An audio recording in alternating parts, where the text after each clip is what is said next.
Roy, played by Simon Russell Beale, and but he's not an actual member of the family. He's the only kind of gangster mobster you meet who's not in the family, and he's worked his way up. He's earned the trust of the boss through just being a kind of brilliant foot soldier, and in the story he's taken 6 bullets fairly recently for Roy. So he's he's ambitious, and he's I don't want to give too much away, but he's pretty cold when it comes to what he's prepared to do to kind of put himself ahead.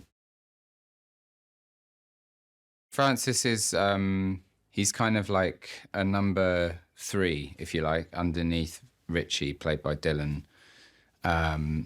Roy is the head of the family, and you know they are they're not a huge operation. They have their turf, and they're upwardly mobile. You know, they want to take over more territory and stuff. And I think at the point that you meet them in the story, they think they're making inroads with a larger organization called the Outfit, which was a real mobster gang operation that was started by Al Capone in the 30s, and it kind of spread out. And so it's this big thing that is spread across America, and they think, the Boyle family think that they're kind of getting into the Outfit, basically.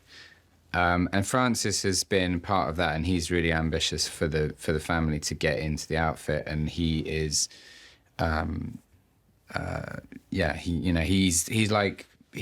it's sort of a favorite for Roy in some ways. He's potentially like the son that he wished he had, maybe. He's much more practical and ruthless than Richie, who's the actual son. So he's an invaluable part of this organization. Francis and Richie have a strained relationship because, Richie is the heir apparent. He's the first in line kind of thing. And Francis is biting at his heels by being more efficient and kind of practical than him. And they're just very different personalities, which makes for a very, really cool kind of dynamic in the scenes with Richie, played by Dylan. And I loved doing that stuff because Dylan was fantastic and lovely and very funny and so perfectly cast, and it was just great doing that, kind of playing the tension and enjoying being these different characters. But yeah, Francis is arguably very cold and efficient. You know, he's made for this job basically. But Richie has his sort of weaknesses, which makes him a very interesting character, but maybe not the best mobster. Francis is he's dead set on the thing that will give him the most power, basically, and he's absolutely ruthless in pursuing that. And I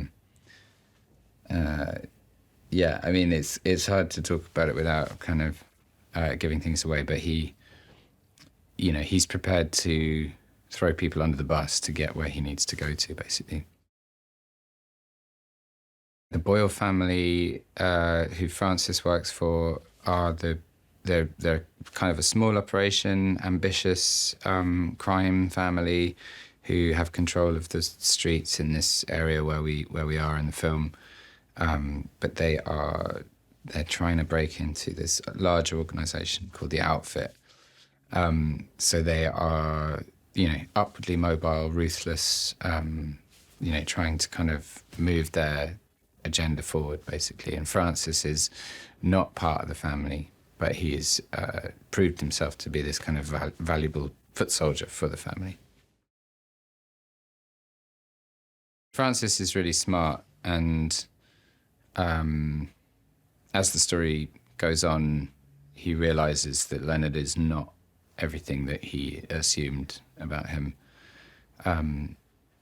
Leonard reveals more of himself and becomes embroiled in the twists and turns of the story as Francis kind of brings him into his trust and implicates him in the kind of the things, the events of the night. So, but then of course, but they ultimately have different agendas, albeit that they are sort of similar in who they essentially are, and that's something that Francis starts to see, and it's really cool what happens.